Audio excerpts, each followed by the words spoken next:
नमस्कार, तुम्हा सगळ्यांचं अतुल सर इंग्लिश क्लास या युट्यूब चॅनलवर स्वागत. पहा, आज सेशन मध्ये आपण प्रश्नार्थक वाक्याचं इनडायरेक्ट करताना मग कुठले नियम वापरायचे तेच आपण आज सेशन मधून पाहणार आहोत. पहा, इनडायरेक्ट आणि प्रश्नार्थक वाक्य हे दोन्ही कन्सेप्ट तुमचे क्लिअर असले पाहिजे. इनडायरेक्टचे काही नियम आहेत आणि प्रश्नार्थक वाक्याचे काही प्रकार आहेत ते तुमच्या लक्षात आले पाहिजे. बघा, प्रश्नार्थक वाक्य म्हणजे काय की इंटरगेटिव्ह सेंटेन्स. ओके, इंटरगेटिव्ह सेंटेन्सचे दोन प्रकार आहेत. एक म्हणजे तुमचा WH आणि दुसरं म्हणजे वर्बल, त्याला तुम्ही एस किंवा नो टाईप क्वेश्चन म्हणू शकता. आज तुम्हाला काय करायचंय, WH ह्या प्रकाराचे तुम्हाला काय प्रश्नार्थक वाक्याचं म्हणजेच WH चं इनडायरेक्ट करताना तुम्हाला कुठले नियम वापरायचे तेच आज पाहायचंय.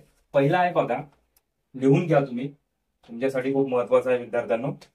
पहिलं जे आहे ह्यानुसार आपण नंतर बोलणारी वाक्यरचना आपण सोडवणार आहोत. पहिल्यांदा काय करायचंय, बोलणारी व्यक्ती. दुसऱ्यांदा काय, आस्क्ड, सेड किंवा सेड टू च्या ऐवजी काय घ्यायचंय तुम्हाला, आस्क्ड. 3 नंबरला आहे ऐकणारी व्यक्ती. असेल तर लिहा, नसेल तर सोडून द्या. 4 नंबरला आहे प्रश्नाची सुरुवात ज्या प्रश्नार्थक सर्वनामाने होईल तेच प्रश्नार्थक सर्वनाम कनेक्टिव्ह म्हणून वापरणे. म्हणजे जे WH आहे त्याला काय वापरायचंय तुम्हाला, कनेक्टिव्ह म्हणून. ओके, म्हणजेच WHच घ्यायचंय.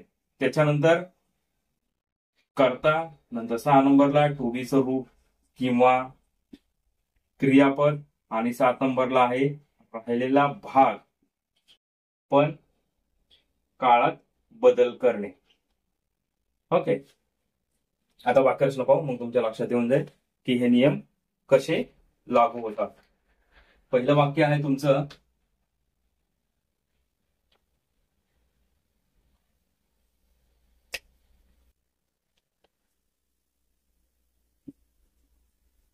What were you revising? प्रश्नार्थक चिन्ह, इन्व्हर्टेड कॉमा, नंतर आहे ही आस्क्ड. बघा, तुमचा नियम काय म्हणतो, बोलणारी व्यक्ती आहे का, यस, ही आस्क्ड आहे, लिहा ही आस्क्ड. त्याच्यानंतर काय आहे, आस्क्ड लिहिलं. ऐकणारी व्यक्ती आहे का या वाक्यात, नाही, तर मग नाही. नंतर काय घ्यायचं, WH. हे जे WH आहे हे तुम्हाला दोन्ही वाक्यरचनांमध्ये, ह्या वाक्यरचनांचं आणि ह्या वाक्यरचनाचं कनेक्टिव्ह म्हणून तुम्हाला वापरायचंय. त्यानंतर काय करायचंय, व्हॉट. त्याच्यानंतर काय, करता. आता ह्या वाक्यातला करता काय आहे, यू. वाक्य कुठल्या काळातलं आहे, कंटिन्युअस पास्ट टेन्स. मग इनडायरेक्ट करताना तुम्हाला काळांची माहिती असणं खूप गरजेचं आहे, तरच तुम्हाला ह्या वाक्यरचना सोडवता येतील. आणि दुसरी गोष्ट, काळात बदल करणे आणि जे शब्द आहेत यू किंवा, बरं तुम्हाला सांगतो, मला लक्षात येईल नंतर. व्हॉट, आता यू हे काय आहे, पुल्लिंग आहे, मग त्यासाठी तुम्हाला इथं काय करायचंय, ही.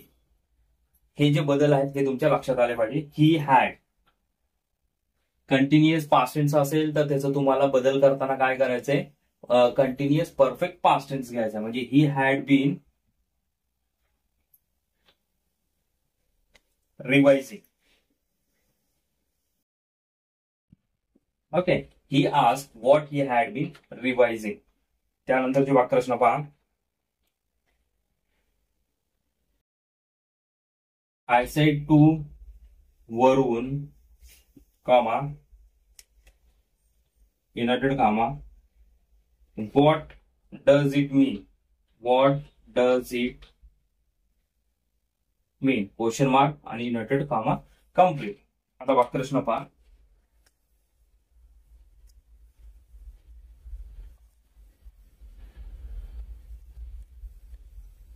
बघा, पहिल्यांदा काय करायचंय, बोलणारी व्यक्ती आहे का, हो आहे, आय.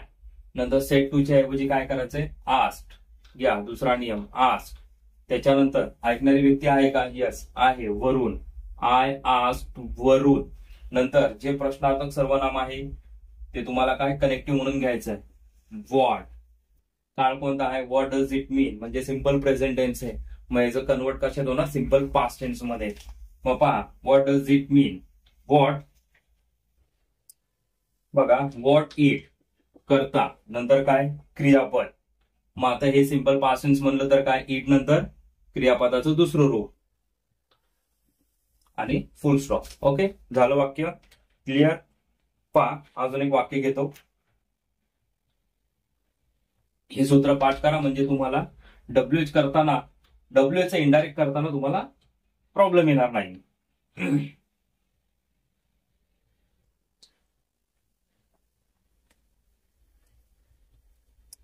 या वाक्यरचना.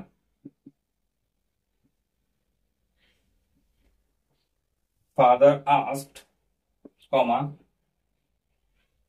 how is